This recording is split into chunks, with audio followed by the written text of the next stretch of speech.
To meticulous chemistry. आज जो हम टॉपिक स्टार्ट करने वाले हैं वो है हमारा हाइब्रिडाइजेशन। हाइब्रिडाइजेशन बहुत ज़्यादा ही इंपॉर्टेंट टॉपिक है केमिस्ट्री में। तो एक तरीके से अगर हाइब्रिडाइजेशन आ जाता है हमें समझ में, तो आगे हमें ऑर्गेनिक केमिस्ट्री में बहुत ज़्यादा ही आसानी हो जाती है कि वहाँ पर हम समझ जाते हैं कि हाँ कोई मॉलिक्यूल किस तरीके से है, किस तरीके से उसकी मैकेनिज्म वगैरह चलेगी। तो हाइब्रिडाइजेशन बहुत ज़्यादा ही इफेक्टफुल टॉपिक है केमिस्ट्री का। तो अब हम देखते हैं कि हाइब्रिडाइजेशन किस तरीके से हमारे लिए हेल्पफुल रहेगा। तो यहाँ स्टार्ट करते हैं हाइब्रिडाइजेशन। हाइब्रिडाइजेशन केस में मैं एक चीज पहले बता दूं कि जो हाइब्रिडाइजेशन है वो है हमारा हाइपोथेटिकल कंसेप्ट है। हाइपोथेटिकल मैं किस लिए बोल रहा हूँ कि हाइपोथेटिकल हाइब्रिडाइजेशन को हमने सिर्फ और सिर्फ एक थ्योरी के तौर पे यूज किया है ताकि हम पता कर सकें किसी भी मॉलिक्यूल का फॉर्मेशन किस तरीके से हो रहा है, उसमें ऑर्बिटल्स का जो पार्टिसिपेशन है वो ऑर्बिटल्स किस तरीके से पार्टिसिपेट कर रही है और आगे की प्रोसेस किस तरीके से चलती है कि एक मॉलिक्यूल अगर बन रहा है तो मॉलिक्यूल किस तरीके से बन रहा है। तो हमने बस एक थ्योरी डेवलप करी है जिससे हम इजीली समझ सकें कि मॉलिक्यूल का फॉर्मेशन किस तरीके से होता है। तो हाइब्रिडाइजेशन को अगर आप देखें तो हाइब्रिडाइजेशन में एक वर्ड आ रहा है जिसे हम क्या कहते हैं, हाइब्रिड। हाइब्रिडाइजेशन जो मिलके बन रहा है, किससे मिलके बन रहा है, हाइब्रिड से। हाइब्रिड का मतलब क्या होता है कि दो स्पीशीज। तो हाइब्रिड बेसिकली क्या होता है, दो स्पीशीज से बनने वाली कोई भी नई स्पीशीज हमारी क्या कहलाती है, हाइब्रिड कहलाती है। तो सेम केस हाइब्रिडाइजेशन में भी वही है कि यहाँ पे क्या होगा कि ऑर्बिटल्स जो है, एटॉमिक ऑर्बिटल्स जो है, ऑर्बिटल्स कंबाइन करेंगी और ऑर्बिटल्स कंबाइन करने के बाद एक नए ऑर्बिटल का फॉर्मेशन करेंगे जिसे हम क्या कहेंगे, हाइब्रिड ऑर्बिटल कहेंगे। क्या कहेंगे, हाइब्रिड ऑर्बिटल कहेंगे। तो हाइब्रिडाइजेशन आई थिंक समझ में आ गया, थोड़ा बहुत क्लियर हुआ होगा कि ऑर्बिटल्स कंबाइन करेंगी, ऑर्बिटल्स कंबाइन करके नए ऑर्बिटल का फॉर्मेशन करेंगी जिसे हम कहेंगे हाइब्रिड ऑर्बिटल। अब अगर ऑर्बिटल कंबाइन कर रही हैं तो ऐसा नहीं हुआ कि सारी ऑर्बिटल्स कंबाइन कर जाएंगी। अगर देखो ऑर्बिटल क्लियर नहीं है तो मैं आपको रिकमेंड करूंगा कि आप चैनल में ही जाइए, एटॉमिक स्ट्रक्चर का जो पार्ट 1 है, स्ट्रक्चर ऑफ एटम पार्ट 1 है, वहां पे मैंने ऑर्बिटल्स के बारे में काफी कुछ बता रखा है। तो उस वीडियो लेक्चर को एक बार आप देख लीजिए जाके। तो अब हम बात करते हैं कि कौन से ऑर्बिटल्स कंबाइन करें, क्योंकि ऐसा तो है नहीं सारी ऑर्बिटल्स कंबाइन करेंगी। तो पहली कंडीशन क्या है, वैलेंस ऑर्बिटल्स। सिर्फ और सिर्फ हमारी जो वैलेंस ऑर्बिटल्स होंगी, वैलेंस ऑर्बिटल्स कौन सी होंगी, जो वैलेंस शेल में प्रेजेंट होंगी। तो जो ऑर्बिटल्स हमारी वैलेंस शेल में प्रेजेंट होंगी, आउटर मोस्ट शेल में प्रेजेंट होंगी, वही ऑर्बिटल्स हमारी कंबाइन करने के लिए अवेलेबल होंगी। अगर मैं ये कहूँ कि कोई भी एटम है, उस एटम के अगर सेकेंड शेल में कोई ऑर्बिटल प्रेजेंट है तो वो सेकेंड शेल की ऑर्बिटल ही हाइब्रिडाइजेशन में पार्टिसिपेट करेगी। जो फर्स्ट शेल की जो ऑर्बिटल है, जैसे कि हमारी जो वनस होगी, तो वनस हमारी ऑर्बिटल पार्टिसिपेट नहीं करेगी। अगर वहां पे सेकेंड शेल प्रेजेंट है तो सेकेंड शेल की ऑर्बिटल्स ही हाइब्रिडाइजेशन में पार्टिसिपेट करेंगी। तो ये बात ध्यान रखना कि हमेशा वैलेंस ऑर्बिटल्स ही पार्टिसिपेट करती है। वैलेंस ऑर्बिटल्स क्या होती है, जो हमारी कहाँ प्रेजेंट होती है, वैलेंस शेल में। वैलेंस शेल से मतलब क्या है कि जो हमारी आउटर मोस्ट शेल में जो ऑर्बिटल्स प्रेजेंट होंगी। अब अगर ऑर्बिटल्स वैलेंस शेल में प्रेजेंट है तो मान लो s प्रेजेंट है, p भी प्रेजेंट है, d भी प्रेजेंट है। sp d तीनों ऑर्बिटल्स हमारी प्रेजेंट है, लेकिन अब sp d में से भी कौन सी ऑर्बिटल हमारी हाइब्रिडाइज करेगी, तो वो हमें देखना पड़ेगा कि किस तरीके की हमारी मॉलिक्यूल की क्या है, ज्योमेट्री है। देखिए उसमें भी अभी यहाँ पे देखो जरा, ये हमारा हो गया s, ये p और ये क्या है, d। ये मैंने एनर्जी लेवल बनाया s p और ये क्या हो गया, d। S और P के बीच में जो एनर्जी डिफरेंस होता है, यहाँ पे देख रहा होगा, यहाँ पे S और P के बीच में एनर्जी डिफरेंस क्या है, कम है। लेकिन S और D के बीच में एनर्जी डिफरेंस क्या है, काफी ज्यादा है। एनर्जी डिफरेंस काफी ज्यादा है, यहाँ पे एनर्जी डिफरेंस क्या है, कम है। तो S और P इजीली हाइब्रिडाइज कर जाएंगे। ठीक है, तो एक और कंडीशन हमारे पास मिल गई। वो कंडीशन क्या है, same energy orbitals.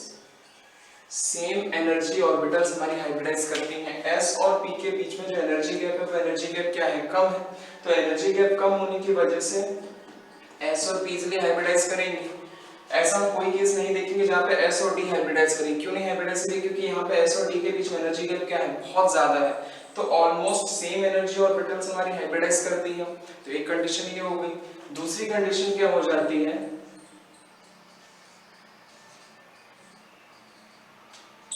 Same shape जिनका शेप ऑलमोस्ट क्या हो, सेम हो, वो ऑर्बिटल्स हमारी हाइब्रिडाइज करेंगी। अब s और p तो हाइब्रिडाइज ऑलमोस्ट करेंगे ही, लेकिन सेम शेप वाली बात कहाँ पे आएगी, जब हम p और d की हाइब्रिडाइजेशन की बात करेंगे। d में भी कौन कौन से ऑर्बिटल्स हमारे पास होते हैं, dxy होती है, dyz होती है, dzx होती है, dx square minus y square होती है, और कौन सी होती है, dz स्क्वायर होती है।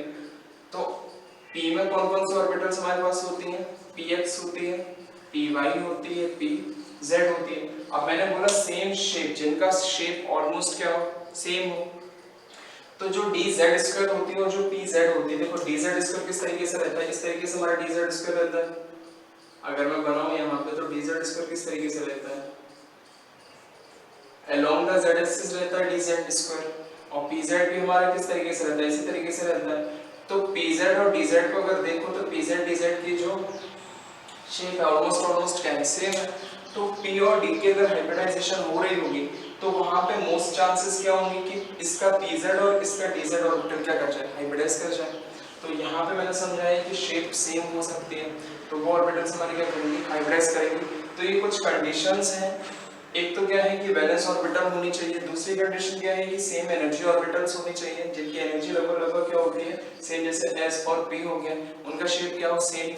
अब मेन चीज क्या है कि जो हमारी हाइब्रिड ऑर्बिटल बनेगी, हाइब्रिड ऑर्बिटल जो बनेगी, तो मान लो हमने माना कि एक s ऑर्बिटल ये रही, ये कंबाइन करी किसी भी p ऑर्बिटल से। देखो यहाँ पे एक चीज और ध्यान रखनी है, s जो है ये हम ले रहे हैं पॉजिटिव फेज में, p जो ऑर्बिटल होती है, p में पॉजिटिव फेज भी होता है और नेगेटिव फेज भी होता है। तो अगर दो ऑर्बिटल हाइब्रिडाइज करनी है तो वो सेम फेज से हाइब्रिडाइज करेंगे, मतलब इसका भी पॉजिटिव फेज और इसका भी पॉजिटिव फेज।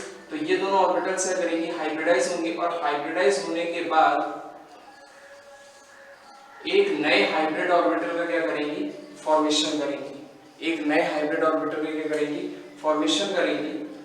तो ये बात ध्यान रखना।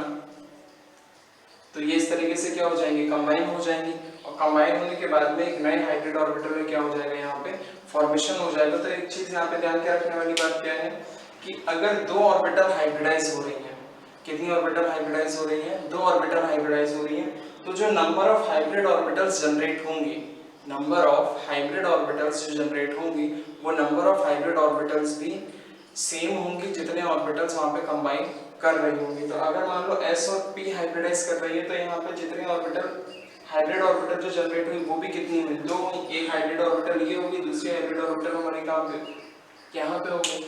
तो जितनी ऑर्बिटल्स हमारी हाइब्रिडाइज करेंगी, तो जो हाइब्रिड ऑर्बिटल का जो फॉर्मेशन होगा वो हाइब्रिड ऑर्बिटल भी उतने ही बनेंगे। अगर तीन ऑर्बिटल्स हाइब्रिडाइज कर रही हैं तो नंबर ऑफ हाइब्रिड ऑर्बिटल बनेंगी, वो भी कितनी बनेगी, हमारी तीन बनेगी, ठीक है। दूसरी चीज क्या है कि जो हाइब्रिड ऑर्बिटल बनेंगे उनकी एनर्जी क्या होगी, सेम एनर्जी लेवल होगी। मतलब अगर दो हाइब्रिड ऑर्बिटल बने, दोनों हाइब्रिड ऑर्बिटल्स की जो एनर्जी होगी वो क्या होगी, सेम होगी। तो ये तो हुआ कुछ बेसिक हाइब्रिडाइजेशन का। अब हम देखते हैं कि हाइब्रिडाइजेशन हमारा किस तरीके से आगे बढ़ेगा, ठीक है। तो पहले जो हाइब्रिड ऑर्बिटल हम लेके चलेंगे, वो हाइब्रिड ऑर्बिटल हम लेके चलेंगे s और p को ही।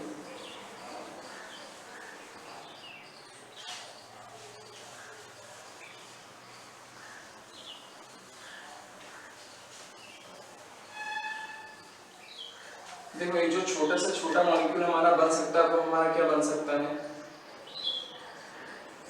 BeCl2, ठीक है। क्यों BeCl2 मैंने लिखा है, अगर BeCl2 की हम ज्योमेट्री देखो तो किस तरीके से रहती है, यहाँ पे एक बेरिलियम, एक क्लोरीन यहाँ रहता है, दूसरा क्लोरीन कहाँ रहता है, यहाँ पे रहता है, यही रहता है कुछ इस तरीके से। अब देखो मेन बात क्या है कि हाइब्रिडाइजेशन होने के लिए कम से कम 3 एटम होने ही चाहिए। क्योंकि अगर मैं बोलूं कि अगर हमने यहाँ पे ले लिया H2 ले लिया, H2 लेने के बाद मैंने एक हाइड्रोजन लिया, दूसरा हाइड्रोजन लिया, अब मैं बोलूं यहाँ का हाइब्रिडाइजेशन क्या होगी, तो ऐसा कोई भी क्वेश्चन नहीं बनने वाला है। यहाँ पे कम से कम कितने साइड एटम्स होने चाहिए, 2 साइड एटम्स होने चाहिए, और एक हमारा क्या होना चाहिए, सेंट्रल एटम होना चाहिए। अब हम इसके केस में देखेंगे कि यहाँ पे हाइब्रिडाइजेशन किस तरीके से होगी। तो देखो जो ऑर्बिटल्स हाइब्रिडाइज करती हैं, ऑर्बिटल्स जो हमारी हाइब्रिडाइज करेंगे वो किसकी ऑर्बिटल्स हाइब्रिडाइज करती हैं, सेंट्रल एटम की। सेंट्रल एटम के जो ऑर्बिटल्स हैं हमारी क्या करेंगी, हाइब्रिडाइज करेंगे, और हाइब्रिडाइज करके एक नए ऑर्बिटल का फॉर्मेशन करेंगे जिन्हें हम क्या कहेंगे, हाइब्रिड ऑर्बिटल। तो बेरिलियम के केस में देखते हैं कि कौन कौन सी बेरिलियम की ऑर्बिटल्स हाइब्रिडाइज करने वाली हैं। तो बेरिलियम का जो एटॉमिक नंबर होता है वो कितना होता है, 4 होता है, क्योंकि hydrogen, helium, lithium, beryllium, atomic number कितना हो गया, 4। तो जब एटॉमिक नंबर 4 हो गया तो ये क्या हो जाएगा, 1s2, ये कितना हो जाएगा, 2s2, इस तरीके से रहेगा। तो ये हो गया 1s2, ये क्या होगा, 2s2। अब अगर हम देखें तो इसका जो 2p ऑर्बिटल होगा वो कैसा होगा, वैकेंट होगा। 2p ऑर्बिटल भी होगा, अगर 2s है तो क्या होगा, 2p भी होगा, लेकिन 2p कैसा होगा, वैकेंट ऑर्बिटल होगा। अब देखो यहाँ पे क्या करेंगे हम, 2s ऑर्बिटल इस तरीके से रहेगा, और ये क्या हो जाएगा हमारा 2p ऑर्बिटल। तो ये हो गया 2s, ये हो गया, इसमें मान लो ये px, ये क्या था py, और ये वाला ऑर्बिटल क्या था pz ऑर्बिटल। तो यहाँ पे क्या है, 2 इलेक्ट्रॉन है, यहाँ पे भी कोई भी इलेक्ट्रॉन प्रेजेंट नहीं है। ये जो स्टेट है, इस स्टेट को हम कहते हैं ग्राउंड स्टेट। क्या कहते हैं, ग्राउंड स्टेट। ये सीधे क्या नहीं, ग्राउंड स्टेट। अब होगा क्या, मान लो पहले हमारे पास क्या था, सिर्फ और सिर्फ बेरिलियम था। हुआ कि बेरिलियम के पास 2 क्लोरीन एटम्स आए, बेरिलियम के पास क्या हुआ, 2 क्लोरीन एटम्स आए। तो जब बेरिलियम के पास 2 क्लोरीन एटम्स आ रहे तो वो क्या है, समझो जरा। मान लो ये एक बेरिलियम था, ये क्या था, एक क्लोरीन, ये क्या था, दूसरा क्लोरीन। देखो इन क्लोरीन के पास भी अपने अपने इलेक्ट्रॉन्स हैं, ये तो बात सबको पता ही है। इन क्लोरीन के पास भी अपने अपने इलेक्ट्रॉन्स होंगे, बेरिलियम के पास भी अपने अपने इलेक्ट्रॉन्स हैं। तो जब क्लोरीन बेरिलियम के पास में आ रहा है, इस चीज को थोड़ा सा समझ लो। जब क्लोरीन बेरिलियम के पास में आ रहा है तो बेरिलियम के जो इलेक्ट्रॉन्स हैं उन पे भी नेगेटिव चार्ज, क्लोरीन के इलेक्ट्रॉन्स हैं उन पे भी नेगेटिव चार्ज। तो इन दोनों के जो इलेक्ट्रॉन्स हैं वो एक दूसरे को क्या करेंगे, रिपेल करेंगे। समझना इस बात को, बेरिलियम और क्लोरीन इन दोनों के जो इलेक्ट्रॉन्स एक दूसरे को क्या करेंगे, रिपेल करेंगे। तो इलेक्ट्रॉन इलेक्ट्रॉन रिपल्शन होने वाला है यहाँ पे, इन दोनों के बीच में क्या होने वाला है, इलेक्ट्रॉन इलेक्ट्रॉन रिपल्शन होने वाला है, इलेक्ट्रॉन इलेक्ट्रॉन रिपल्शन होने वाला है। अब देखो बात क्या है कि अगर इन दोनों के बीच में रिपल्शन हो रहा है तो अब क्वेश्चन क्या आने वाला है दिमाग में कि अगर सर यहाँ पे रिपल्शन हो रहा है तो फिर बॉन्ड फॉर्मेशन कैसे हो रहा है। तो बॉन्ड फॉर्मेशन के लिए जो चीज रिस्पॉन्सिबल है वो है बेरिलियम का जो न्यूक्लियस है और क्लोरीन के जो इलेक्ट्रॉन्स हैं इसके बीच में लगने वाला फोर्स ऑफ अट्रैक्शन। समझ में आ रही बात, बेरिलियम का न्यूक्लियस और क्लोरीन के जो इलेक्ट्रॉन्स हैं इनके बीच में लगेगा फोर्स ऑफ अट्रैक्शन। सेम इस बेरिलियम का न्यूक्लियस और इस क्लोरीन के इलेक्ट्रॉन यहाँ पे भी फोर्स ऑफ अट्रैक्शन होने वाला है। अपोजिट भी होने वाला है कि क्लोरीन का न्यूक्लियस और बेरिलियम के इलेक्ट्रॉन, तो इलेक्ट्रॉन और न्यूक्लियस के बीच में क्या रहेगा, अट्रैक्शन फोर्स। तो न्यूक्लियस और इलेक्ट्रॉन के बीच में क्या रहेगा, अट्रैक्शन लगेगा, और इलेक्ट्रॉन इलेक्ट्रॉन के बीच में क्या रहता है, रिपल्शन रहता है।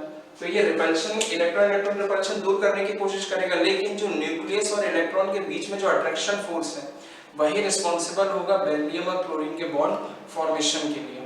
समझ में आने के बाद तो ये चीज क्लियर हो गई होगी कि बॉन्ड क्यों बन रहा है, क्योंकि यहाँ पे इलेक्ट्रॉन इलेक्ट्रॉन रिपल्शन है, लेकिन जो न्यूक्लियस और इलेक्ट्रॉन के बीच में जो अट्रैक्शन है वही रिस्पॉन्सिबल है यहाँ पे बॉन्ड फॉर्मेशन के लिए। तो देखो जरा यहाँ पे क्या हो रहा है, रिपल्शन जनरेट हो रहा है, ठीक है। तो जब रिपल्शन जनरेट होगा तो ये इलेक्ट्रॉन्स जो हैं, इलेक्ट्रॉन्स की एनर्जी बढ़ेगी। समझ में आ रही बात, रिपल्शन की वजह से क्या होता है, एनर्जी बढ़ती है। क्योंकि सीधी सीधी बात, अगर दो लोग ऐसे हैं जो एक दूसरे को पसंद नहीं करते, मान लो तुमने उन्हें एक बेंच पे बैठा दिया, तो अब कुछ ना कुछ तो वो करेंगे, और जब कुछ ना कुछ करेंगे, लड़ाई होगी, तो वहाँ पे क्या जनरेट होगा, रिपल्शन जनरेट होने वाला। जैसे रिपल्शन जनरेट होगा तो एनर्जी क्या होगी, बढ़ेगी। तो इस रिपल्शन की वजह से इन इलेक्ट्रॉन्स को क्या मिल जाती है, एनर्जी। और जब एनर्जी मिल जाएगी तो ये लोअर एनर्जी ऑर्बिटल से कहाँ जाएंगे, हायर एनर्जी ऑर्बिटल में जाते हैं। तो यहाँ से एक इलेक्ट्रॉन कहाँ चला जाएगा, यहाँ पे चला जाएगा। तो इसे हम लिखेंगे एक्साइटेड स्टेट। क्या लिखेंगे, एक्साइटेड स्टेट।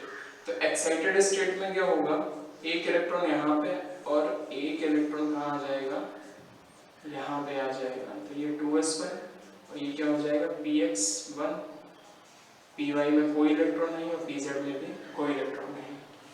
तो ये बात समझ में आ गई। अब यहाँ पे क्या होगा, इसका s ऑर्बिटल और इसका क्या हो गया, px ऑर्बिटल।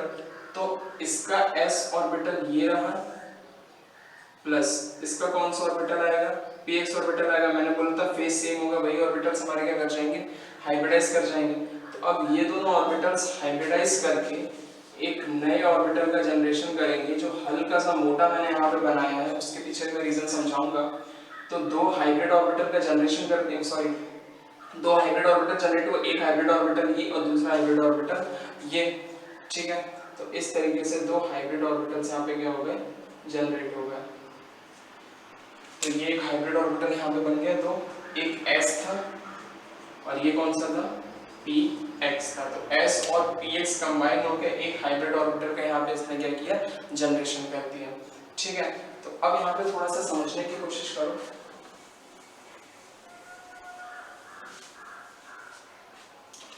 तो ये हमारा क्या बन गया, हाइब्रिड ऑर्बिटल बन गया। तो जब ये हमारा हाइब्रिड ऑर्बिटल बन गया, किसका बना है, बेरिलियम का। अब इसके साइड से क्या लग जाएंगे आगे यहाँ पे, क्लोरीन। देखो क्लोरीन के केस में एटॉमिक नंबर कितना है, 70। तो ये 1s2 2s2 2p6 3s2 3p कितना हो जाएगा, ये हो गया 10 10 और 2 12 और 3p क्या हो जाएगा 5। कितना इलेक्ट्रॉन चाहिए, एक ही इलेक्ट्रॉन चाहिए। तो अब होगा क्या, यहाँ पे जो ऑर्बिटल p5 है क्लोरीन का, अगर हम p5 बनाएं तो किस तरीके से बनेगा क्लोरीन का p5, 1 2 3 4 5। तो इसका देखो px py pz में एक इलेक्ट्रॉन है, ठीक है। तो देखो मेन बात क्या है कि वही ऑर्बिटल हाइब्रिडाइज करेगी जिसके पास एक अनपेयर्ड इलेक्ट्रॉन होगा। ये इस पे कंपलसरी कंडीशन नहीं है, ऐसा भी हो सकता है कि अभी हम आगे देखेंगे कि ये दो इलेक्ट्रॉन रहे और यहाँ पर अगर कोई खाली ऑर्बिटल है तो वो भी हाइब्रिडाइज कर सकती है। लेकिन अभी के लिए बस हम ये देखेंगे कि यहाँ पे जो ऑर्बिटल हाइब्रिडाइज करेगी वो कौन सी होगी, pz ऑर्बिटल।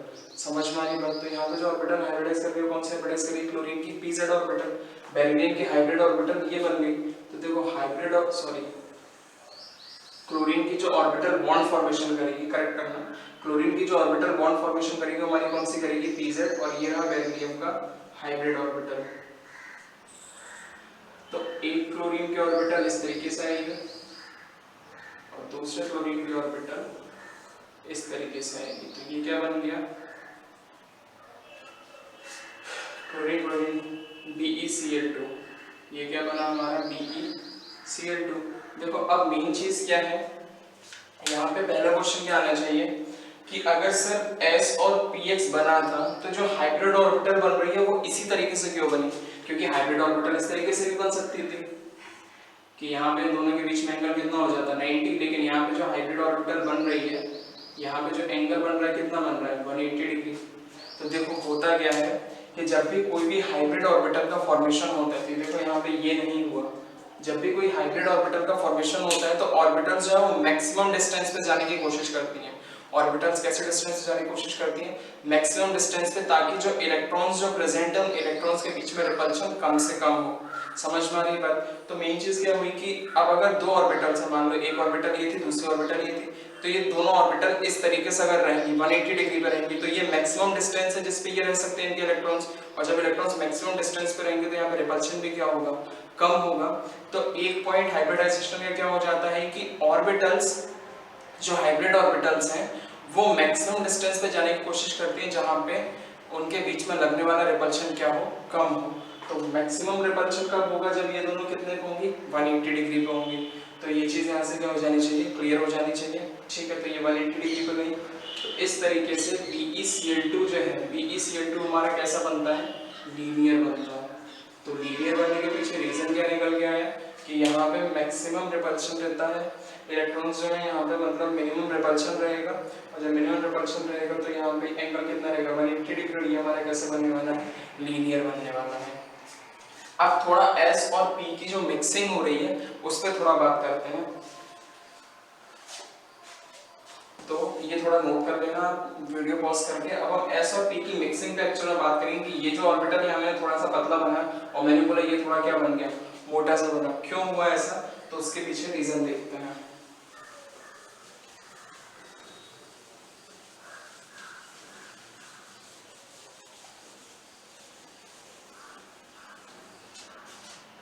देखो S जो होता है, S हमारा कैसा होता है, स्फेरिकल होता है शेप में। कैसा होता है, S स्फेरिकल होता है। और P जो होता है, P इस तरीके से होता है, डबल शेप होता है, ठीक है। ये पॉजिटिव और ये नेगेटिव। ठीक। एस ऐसा मोटा सा है, पी थोड़ा क्या है, पतला सा है।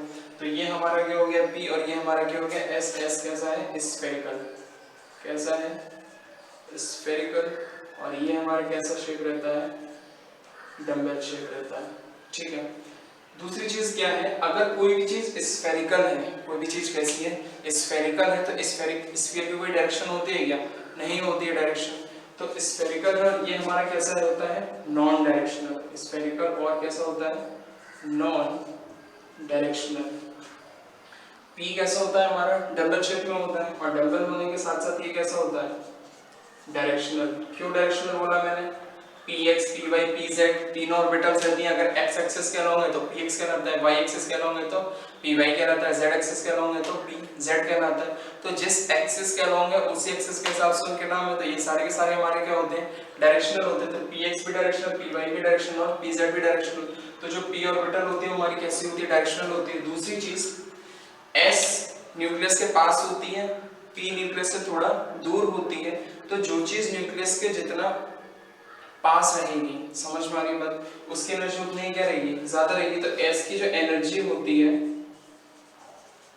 s की एनर्जी थोड़ी हाई होती है और इसकी एनर्जी थोड़ी क्या होती है, कम होती है।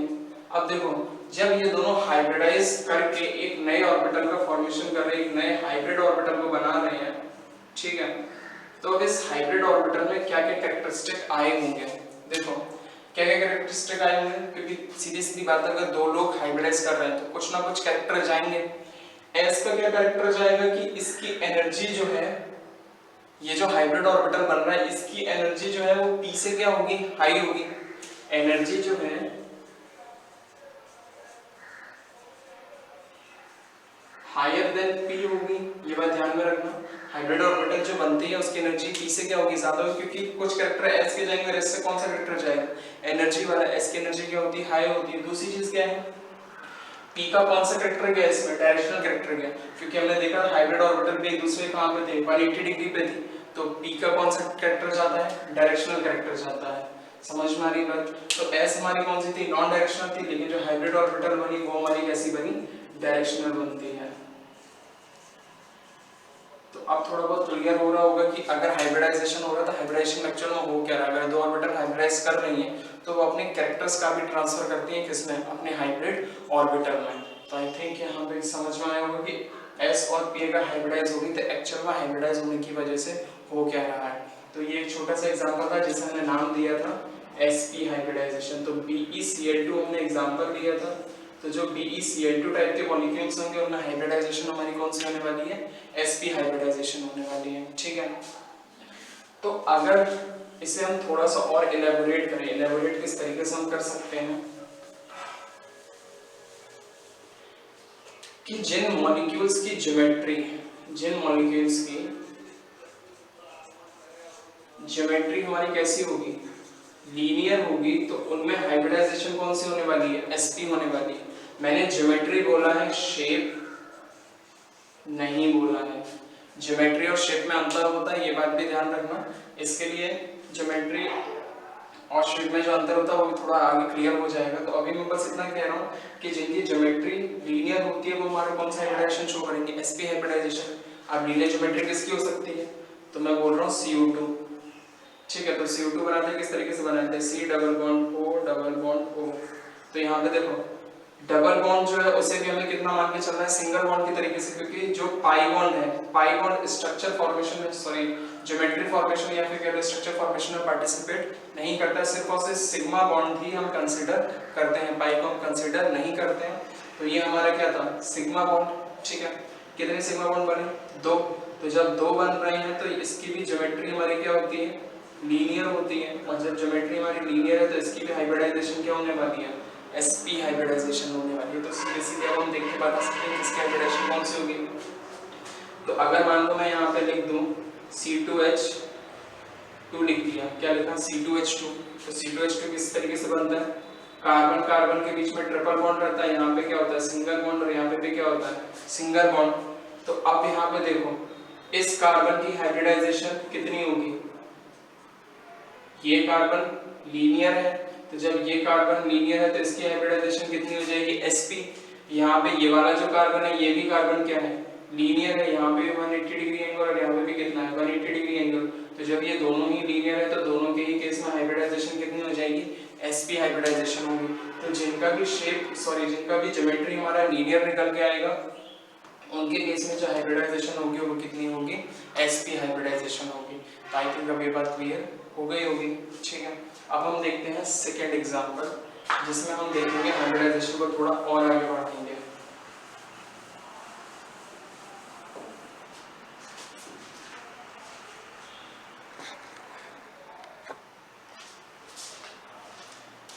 तो अब हम सेकेंड एग्जांपल लेते हैं। अभी हमने कितना साइड एटम्स हमारे पास कितने थे, 2 थे। अब हम साइड एटम्स कितने करते हैं, 3 करते हैं। 3 में हम बनाते हैं BF3 बनाते हैं। ठीक है, तो BF3 में बोरोन का जो एटॉमिक नंबर कितना है, 5 है। तो जब बोरोन का एटॉमिक नंबर 5 है तो ये क्या हो जाएगा 1s2 2s2 2p1, यही होने वाला है। ठीक है, कॉन्फ़िगरेशन फिर से वही ग्राउंड स्टेट में 2s2, फिर यहाँ पे px py और ये क्या था pz। px में एक इलेक्ट्रॉन क्योंकि 2p1 है तो हमने एक इलेक्ट्रॉन किसको दे दिया, ps को दे दिया। तो जब अब बोरोन के साथ में क्या आए होंगे, फ्लोरीन के एटम्स पास में आए होंगे, तब एक्साइटेड स्टेट में तो इसके जो एक इलेक्ट्रॉन है, एक इलेक्ट्रॉन मूव करके कहाँ गया होगा, यहाँ पे गया होगा। तो जब एक इलेक्ट्रॉन मूव करके यहाँ पे गया होगा, समझो जरा, एक तो ये 2s1, ये px1 और ये py1, यही हो जाएगा। तो अब यहाँ पे p के ऑर्बिटल्स जो है वो p के ऑर्बिटल्स कितनी हैं, 2 हैं और एक s ऑर्बिटल है। तो अब यहाँ पे क्या होने वाला है, यहाँ पे फिर से वही होने वाला है। तो देखो जरा, ये एक हमारी क्या होगी s ऑर्बिटल, ये एक हमारी क्या होगी px ऑर्बिटल। ठीक है, और py को हमने कैसे मान लिया, मान लो py हमारी कुछ ऐसी हो गई थी इस तरीके से, क्योंकि x और y एक दूसरे के कैसे होंगे, परपेंडिकुलर होंगे। x और y एक्सिस एक दूसरे कैसे होते हैं, परपेंडिकुलर। तो हमारे पास 3 ऑर्बिटल है अभी s px और py। अब देखो, अगर ये ऑर्बिटल अब हाइब्रिडाइज करेंगी तो मैंने क्या बोला था, 3 हाइब्रिड ऑर्बिटल जनरेट होने वाली है। कितने ऑर्बिटल जनरेट होने वाली है, 3। अब देखो, अगर 3 ऑर्बिटल जनरेट होने वाली हैं तो अगर मैं 3 लाइंस बनाऊं इस तरीके से, हमारे पास कितनी लाइंस हैं, 3 लाइंस हैं। अब मैं बोलूं इन लाइंस को इस तरीके से ज्वाइन करो कि इनके बीच का एंगल क्या हो जाए, मैक्सिमम एंगल हो जाए। तो इन तीनों लाइंस के बीच में जो मैक्सिमम एंगल बनने वाला है वो मैक्सिमम एंगल कितना बनने वाला है, 120 डिग्री। 3 लाइंस के बीच का मैक्सिमम एंगल कितना हो सकता है, 120 डिग्री हो सकता है। ठीक है, तो अब यहाँ पे जो हाइब्रिड ऑर्बिटल बनेगी इनकी, वो हाइब्रिड ऑर्बिटल किस तरीके से बनेगी,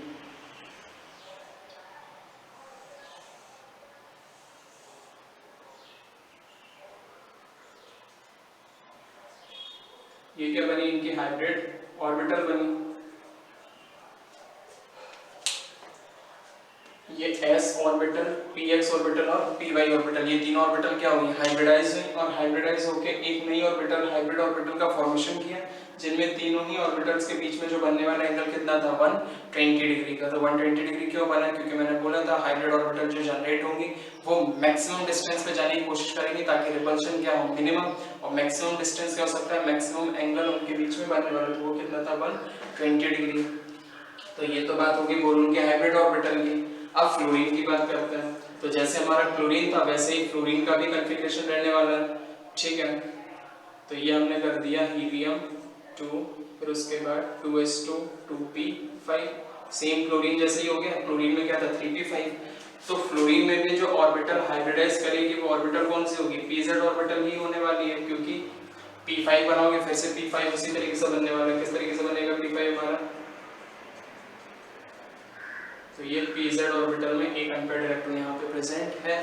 तो अब जो फाइनल मॉलिक्यूल का बनेगा किस तरीके से बनेगा,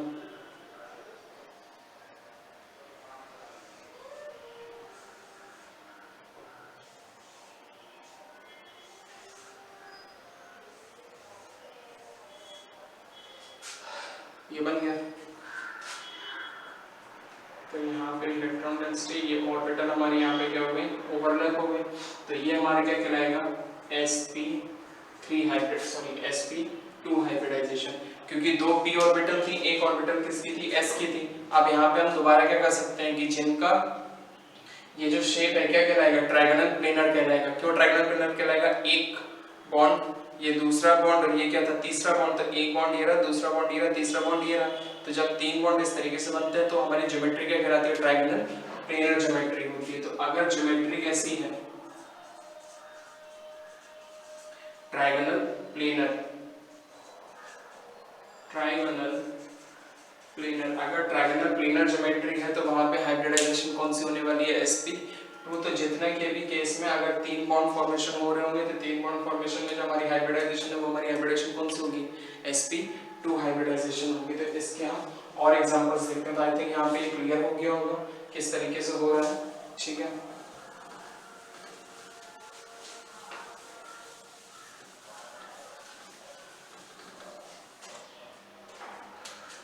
एक हमने क्या लिखा, BF3 लिखा। तो अब हम देखते हैं जिनके ट्रायगोनल प्लेनर ज्योमेट्री या फिर ट्रायगोनल प्लेनर जिनके केस में शेप बन सकते हैं। तो एक एग्जांपल वही है, फिर से लिख सकते हैं CH2 डबल बॉन्ड CH2, क्या लिखा है, CH2 डबल बॉन्ड CH2। तो अगर CH2 डबल बॉन्ड CH2 बनाएंगे तो किसके तरीके से बनेगा, ये कार्बन कार्बन के बीच में क्या बन गया, डबल बॉन्ड। ये कार्बन हाइड्रोजन, ये एक हाइड्रोजन, ये दूसरा हाइड्रोजन और ये हमारा क्या हो गया, तीसरा हाइड्रोजन, ठीक है। तो अब देखो यहाँ पे भी इनके बीच में एंगल कितना है, 120 डिग्री।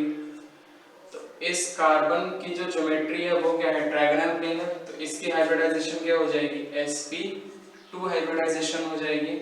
इस कार्बन की भी हाइब्रिडाइजेशन क्या हो जाएगी, sp2 हाइब्रिडाइजेशन हो जाएगी। आई थिंक ये क्लियर हो गया होगा, ये भी sp2 हाइब्रिडाइज और ये भी sp2 हाइब्रिडाइज, इतनी बात समझ में। अब एक ही मॉलिक्यूल में जरूरी है कि यही दो हाइब्रिडाइजेशन हो, कोई तीसरी हाइब्रिडाइजेशन हो सकती है क्या, हाँ बिल्कुल हो सकती है। मान लो हम क्या बनाए यहाँ पे, इससे हमने थोड़ा सा चेंज किया, क्या चेंज किया, CH2 double bond CH single bond C और ट्रिपल बॉन्ड CH। अगर हम ये कर दें तो ठीक है। अब देखो यहाँ पे क्या करना है, ये दो हाइड्रोजन, ये एक, तो टोटल यहाँ पे भी काउंट अभी भी कितना है, 3। एक हाइड्रोजन ये रहा, दूसरा हाइड्रोजन ये रहा, एक हाइड्रोजन ये, और एक ये कार्बन बॉन्ड किसके साथ बना रहा है, इस कार्बन के साथ। समझ में आ रही है बात, यहाँ पे बॉन्ड ये कार्बन कार्बन के बीच में बन रहा है। ऐसा मत सोचना है कि हाइड्रोजन कार्बन के बीच में बॉन्ड बना था, हाइड्रोजन सिर्फ एक ही बॉन्ड बनाएगा और वो बॉन्ड किसके साथ में बनाएगा, इस कार्बन के साथ में, ठीक है। अब देखो ये तीन बॉन्ड बना रहा है, इसकी हाइब्रिडाइजेशन sp2, लेकिन इस कार्बन की हाइब्रिडाइजेशन क्या हो जाएगी, इस कार्बन की हाइब्रिडाइजेशन क्या हो जाएगी,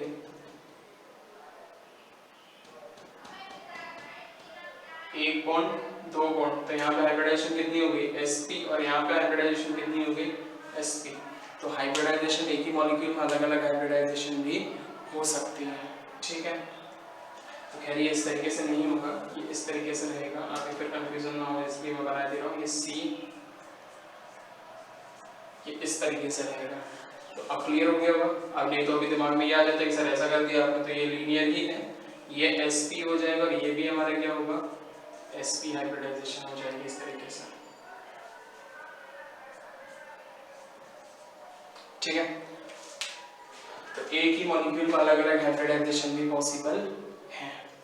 क्लियर है ये चीज, तो यहाँ से ये चीज समझ में आ रही होगी, ठीक है। तो अब करना क्या है कि जो वेस्पर थ्योरी की जो टेबल बनी हुई होगी उस टेबल में जाना, अलग अलग मॉलिक्यूल्स देखना, जिन जिन मॉलिक्यूल्स में तुम्हें लगता है कि हाँ ट्रायगोनल प्लेनर ज्योमेट्री बन सकती है, तो जितनों में ट्रायगोनल प्लेनर ज्योमेट्री बनेगी उनके केस में हाइब्रिडाइजेशन क्या हो जाएगी, sp